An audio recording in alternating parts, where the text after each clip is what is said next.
Hello, everybody. This is The Poison Tree by Bankim Chandra Chattopadhyay. Chapter 18, The Caged Bird.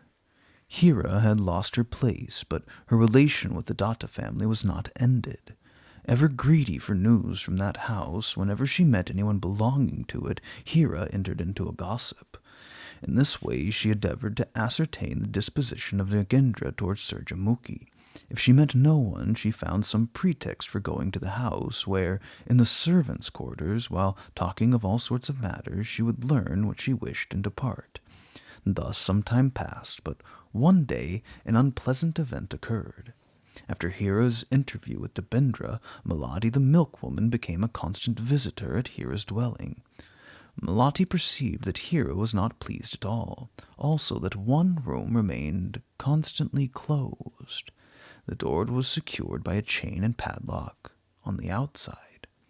But Malati, coming in unexpectedly, perceived that the padlock was absent. Malati removed the chain and pushed the door, but it was fastened inside, and she guessed that someone must be in the room. She asked herself who it could be. At first she thought a lover, but then whose lover? Malati knew everything that went on, so she dismissed this idea. Then the thought flashed across her that it might be Kunda, of whose expulsion from the house Nagendra she had heard. She speedily determined upon a means of resolving her doubt. Hira had brought from Nagendra's house a young deer, which, because of its restlessness, she had kept tied up. Malati, pretending to feed the creature, loosened the fastening, and it instantly bounded away. Hira ran after it. Seizing the opportunity of Hira's absence, Malati began to call out in a voice of distress, "Hira, Hira, what's happened to my Hira?" Then rapping on Kunda's door, she exclaimed, "Kunda Takaran, come out quickly, something's happened to Hira."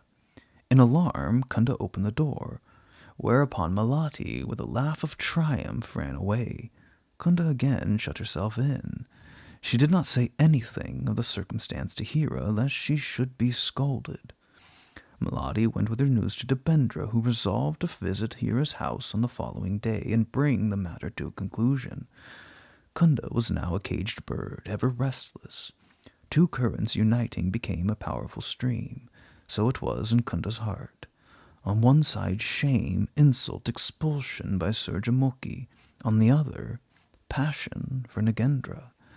But the union of these two streams, that of passion, was increased. The smaller was swallowed up by the larger. The pain of the taunts and the insults began to fade. Surjamuki no longer found place in Kunda's mind. Nagendra occupied it entirely. She began to think, why was I so hasty in leaving the house? What harm did a few words do to me?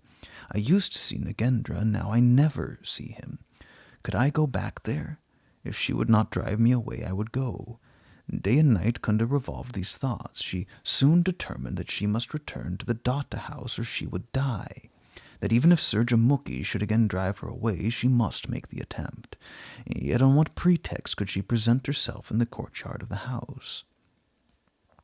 She would be ashamed to go thither alone. If Hira would accompany her, she might venture, but she was ashamed to open her mouth to Hira. Her heart could no longer endure to see its lord. One morning, around 4 o'clock, while Hira was sleeping, Kunda Nandini arose and opened the door noiselessly, stepping out of the house. The dark fortnight being ended, the slender moon floated in the sky like a beautiful maiden on the ocean. Darkness lurked in masses amid the trees. The air was so still that the lotus in the weed-covered pool bordering the road did not shed its seed. The dogs were sleeping by the wayside. Nature was full of sweet pensiveness. Kunda, guessing the road, went with doubtful steps to the front of the Datta house. She had no design in going, except that she might be, by happy chance, see Nagendra. Her return to this house might come again. Let it occupy when it would. What harm was there in the meantime in trying to see him secretly? While she remained shut up in Hira's house, she had no choice of doing so. Now, as she walked, she thought, I will go round the house. I may see him at the window, in the palace, in the garden, or in the path. Nagendra was accustomed to rise early.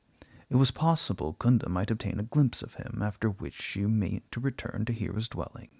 But when she arrived at the house, she saw nothing of Nagendra. neither in the path, nor on the roof, nor at the window. Kunda thought, he's not risen yet, it's not time, I'll sit down.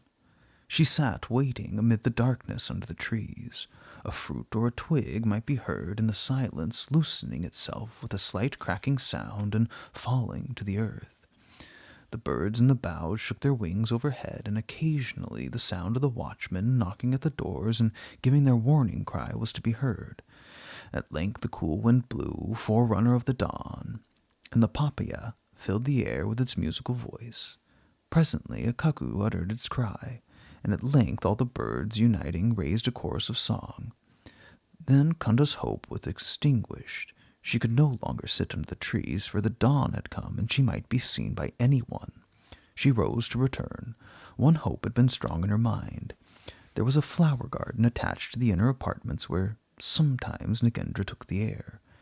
He might be walking there now. Kunda could not go away without seeing if it were so, but the garden was walled in, and unless the inner door was open, there was no entrance. Going thither, Kunda found the door open, and stepping boldly in, hid herself in the boughs of the bakul tree growing in the midst.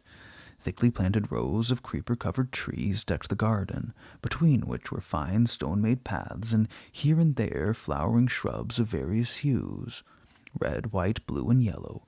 Above them hovered troops of insects, coveting the morning honey, now poising, now flying, humming as they went, and following the example of man, settling in flocks on some specially attractive flower.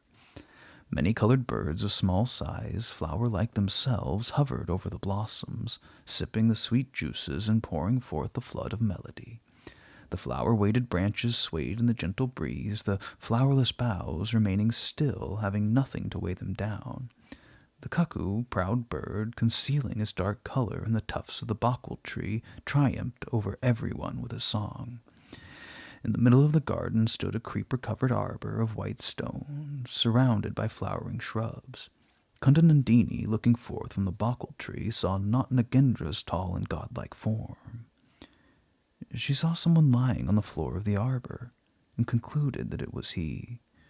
She went forward to obtain a better view. Unfortunately, the person arose and came out, and poor Kunda saw that it was not Nagendra, but Surjamukhi. Frightened, Kunda stood still. She could neither advance nor recede. She saw that Surjamukhi was walking about gathering flowers. Gradually, Nagendra's wife, approaching the bakul tree, saw someone lurking within its branches. Not recognizing Kunda, Surjamukhi said, "Who are you?" Kunda could not speak for fear. Her feet refused to move. At length Surjamukhi saw who it was and exclaimed, "Is it not Kunda?" Kunda could not answer, but Surjamukhi, seizing her hand, said, "Come, sister, I will not say anything more to you," and took her indoors.